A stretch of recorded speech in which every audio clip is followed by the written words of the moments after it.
नमस्कार। आज के इस विशेष विश्लेषण में हम बात करने वाले हैं प्राचीन भारत के सबसे पहले और सबसे विशाल साम्राज्य की। एक ऐसा साम्राज्य जिसने न सिर्फ इस पूरे उपमहाद्वीप को एक साथ जोड़ा, बल्कि एडमिनिस्ट्रेशन और आर्ट के ऐसे बेंचमार्क सेट किए जो आज भी हैरान कर देते हैं। हम बात कर रहे हैं मौर्य साम्राज्य की। तो चलिए बिना किसी देरी के इस शानदार ऐतिहासिक सफर पर निकलते हैं।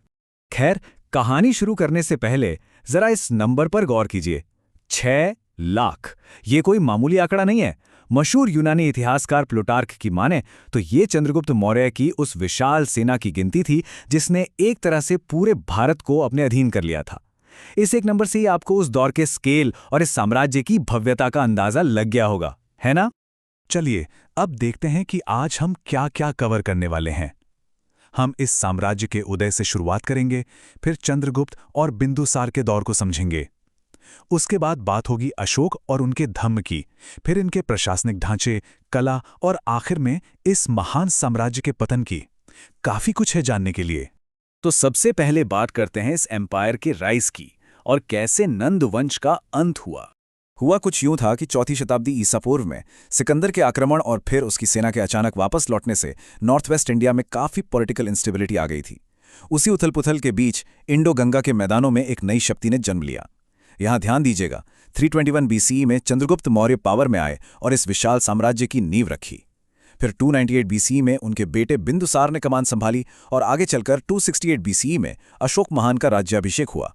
इन 3 महान शासकों ने मिलकर इस साम्राज्य को इसके चरम पर पहुंचा दिया। अब आते हैं चंद्रगुप्त और बिंदुसार पर। इन्हें इस साम्राज्य का आर्किटेक्ट और कंसोलिडेटर कहा जाए तो बिल्कुल गलत नहीं होगा। देखिए, चंद्रगुप्त एक कमाल के रणनीतिकार तो थे ही, लेकिन उनकी कामयाबी के पीछे सबसे बड़ा हाथ था उनके गुरु और मुख्य सलाहकार चाणक्य की कूटनीति का।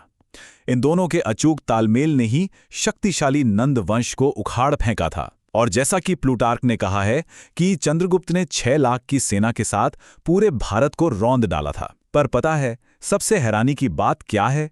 इतने बड़े एम्पायर पर राज करने के बाद उन्होंने अपना राजपाट छोड़ दिया, जैन धर्म अपना लिया और श्रवणबेलगोला में सल्लेखना यानी उपवास के जरिए शांतिपूर्वक अपने प्राण त्याग दिए। एकदम अनएक्सपेक्टेड अंत। आगे बढ़ते हैं अशोक महान और उनके धम्म की तरफ। एक सच्चे विजनरी शासक। वैसे बौद्ध ग्रंथों में काफी डार्क दावा मिलता है कि अशोक ने सत्ता पाने के लिए अपने 99 भाइयों की हत्या कर दी थी, लेकिन 261 BCE का वो भयानक कलिंग युद्ध उसने सब कुछ बदल के रख दिया। इस युद्ध में जो भीषण खून खराबा हुआ, 1 लाख से ज्यादा लोग मारे गए, उसने अशोक को अंदर तक झकझोर दिया। और यहीं से भेरी घोष यानी युद्ध की पुकार धम्म घोष यानी नैतिकता की पुकार में बदल गई। उन्होंने सैन्य विजय का रास्ता छोड़कर मॉरल परसुएशन यानी शांति का रास्ता चुन लिया। ये एक बहुत बड़ा टर्निंग पॉइंट था। अब यहां जो सबसे दिलचस्प बात समझने वाली है वो ये कि आखिर ये धम्म था क्या। लोग अक्सर इसमें कंफ्यूज हो जाते हैं और इसे एक नया धर्म मान लेते हैं, पर असल में ये कोई फॉर्मल रिलीजन नहीं था। ये मुख्य रूप से एक मॉरल और सोशल कोड ऑफ कंडक्ट था। आप इसे एक सिविक कोड कह सकते हैं। इसका मकसद लोगों पर कोई धर्म थोपना नहीं था, बल्कि अहिंसा, बड़ों की इज्जत और समाज के कल्याण पर जोर देना था। सोचिए, इतनी विविधताओं वाले साम्राज्य को बिना बल प्रयोग के एक साथ बांधे रखने का यह कितना शानदार और दूरदर्शी तरीका था। चलिए अब जरा टाइमलाइन को यहीं रोकते हैं और देखते हैं कि आखिर ये पूरी मशीनरी काम कैसे करती थी। मेरा मतलब है इनका प्रशासनिक ढांचा और इंटेलिजेंस नेटवर्क। इतने बड़े इलाके को बिना एक टाइट और सुव्यवस्थित ब्यूरोक्रेसी के चलाना लिटरली नामुमकिन था। अगर आप इनके स्ट्रक्चर को देखें तो आप नोटिस करेंगे कि ये आज के मॉडर्न गवर्नेंस के ब्लूप्रिंट से कितना मेल खाता है। सबसे ऊपर साम्राज्य, जिसे सम्राट चलाते थे। फिर राज्य को प्रांतों में बांटा गया, जिसके हेड कुमार होते थे। उसके नीचे आहार यानी जिला। फिर गांवों के समूह को संग्रहण कहते थे, जिसे गोप संभालते थे। और सबसे छोटी यूनिट थी ग्राम, जिसके हेड को ग्रामिक कहा जाता था। एकदम सेट सिस्टम था इनका। लेकिन इस मजबूत प्रशासन की असली ताकत छिपी थी इनके स्पाई सिस्टम में, जिसे खुद चाणक्य ने डिजाइन किया था। इनके पास संस्था थे जो एक ही जगह रहकर जासूसी करते थे, फिर संचार जो घूम घूम कर इंटेलिजेंस जमा करते थे।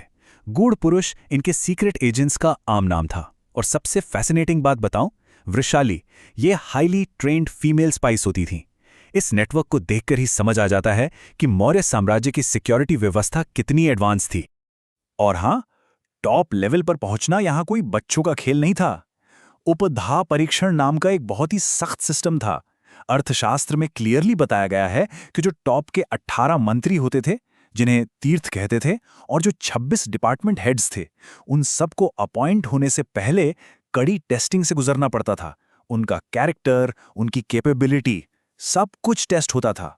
यानी एम्पायर में मेरिट और योग्यता से कोई समझौता नहीं था। अब बात करते हैं कला और स्थापत्य की, यानी मौर्य काल की महान सांस्कृतिक विरासत की। आपको पता है, चंद्रगुप्त के दौर में राजमहल ज्यादातर लकड़ी के बनाए जाते थे, लेकिन अशोक के आते आते कला ने एक परमानेंट रूप ले लिया था और पत्थरों का शानदार इस्तेमाल शुरू हो गया। अब इस आंकड़े को देखिए, 84,000। कहा जाता है कि अशोक ने बुद्ध के अवशेषों को बांटने और शांति का संदेश फैलाने के लिए पूरे साम्राज्य में 84,000 स्तूप बनवाए थे। ये कल्चरली एक बहुत बहुत बड़ा कदम था। वैसे एक स्तूप के स्ट्रक्चर को समझना काफी आसान है। नीचे एक गोल या चौकोर बेस होता है जिसे मेधी कहते हैं। उसके ठीक ऊपर एक आधे गोले जैसा ठोस गुंबद होता है जिसे अंड कहा जाता है। गुंबद के बिल्कुल ऊपर हर्मिका होती है जो थोड़ी बैल्कनी जैसी दिखती है, और सबसे टॉप पर छत्र, जो एक छतरी जैसा स्ट्रक्चर है और बौद्ध धर्म के त्रिरत्नों को रिप्रेजेंट करता है। स्तूपों के अलावा मौर्यकाल अपने मोनोलिथिक पिलर्स के लिए पूरी दुनिया में मशहूर है। मोनोलिथिक यानी एक ही विशाल पत्थर को तराश कर बनाए गए खंभे। चुनार के सैंडस्टोन से बने इन पिलर्स पर ऐसी शानदार मौर्य पॉलिश की जाती थी कि ये शीशे की तरह चमकते थे। और इनके टॉप पर जो जानवरों की भव्य आकृतियां हैं, जैसे सारनाथ का शेर, वो तो आपने देखा ही होगा। ये सिर्फ रॉयल संदेश लोगों तक पहुंचाने का तरीका नहीं थे, बल्कि उस वक्त की इंजीनियरिंग का बेहद शानदार नमूना भी थे। पर हर शुरुआत का एक अंत जरूर होता है। आइए देखते हैं इस महान साम्राज्य के पतन की कहानी। 232 BCE में जब अशोक की मृत्यु हुई, उसके बाद ये ताकतवर साम्राज्य तेजी से डगमगाने लगा। अब इसके पतन को लेकर इतिहासकारों की अलग अलग थ्योरीज हैं। कुछ का मानना है कि अशोक के उत्तराधिकारी काफी कमजोर और बटे हुए थे। कुछ लोग इस बात की तरफ इशारा करते हैं कि इतनी विशाल सेना और नौकरशाही को मेंटेन करने का आर्थिक दबाव बहुत ज्यादा हो गया था। कुछ विद्वान ये भी मानते हैं कि अशोक की प्रो बुद्धिस्ट पॉलिसीज के खिलाफ ब्राह्मणवादी प्रतिक्रिया शुरू हो गई थी। वहीं एक थ्योरी ये भी है कि नॉर्थ वेस्ट बॉर्डर की सुरक्षा पर ध्यान न देना एक बहुत बड़ी स्ट्रैटेजिक भूल साबित हुई। सच तो यह है कि इन सभी फैक्टर्स ने मिलकर इस विशाल स्ट्रक्चर की नींव हिला दी। और आखिर में 184 BCE में एक बहुत ही ड्रामेटिक और दुखद टर्निंग पॉइंट आया। अंतिम मौर्य सम्राट बृहरथ की उन्हीं के सेनापति पुष्यमित्र शुंग ने हत्या कर दी, और इसी के साथ शुंग वंश की शुरुआत हुई और भारत के पहले सबसे बड़े एकीकृत साम्राज्य का हमेशा के लिए सूर्यास्त हो गया। तो इस पूरे विश्लेषण को खत्म करने से पहले एक बड़ा सवाल है जिस पर हमें जरूर सोचना चाहिए। क्या अशोक की बहुत ज्यादा शांतिवाद और अहिंसा की नीति ने ही इस महान मिलिट्री एम्पायर का पतन तय कर दिया था? क्या इतने बड़े पैमाने पर नैतिक आदर्शवाद और एक साम्राज्य के अस्तित्व को बचाए रखने के बीच कोई बैलेंस बनाना मुमकिन था? ये एक ऐसा सवाल है जो इतिहास प्रेमियों को आज भी सोचने पर मजबूर कर देता है। खैर, उम्मीद है इस चर्चा से आपको एक नया पर्सपेक्टिव जरूर मिला होगा। इस विश्लेषण का हिस्सा बनने के लिए आपका बहुत बहुत शुक्रिया।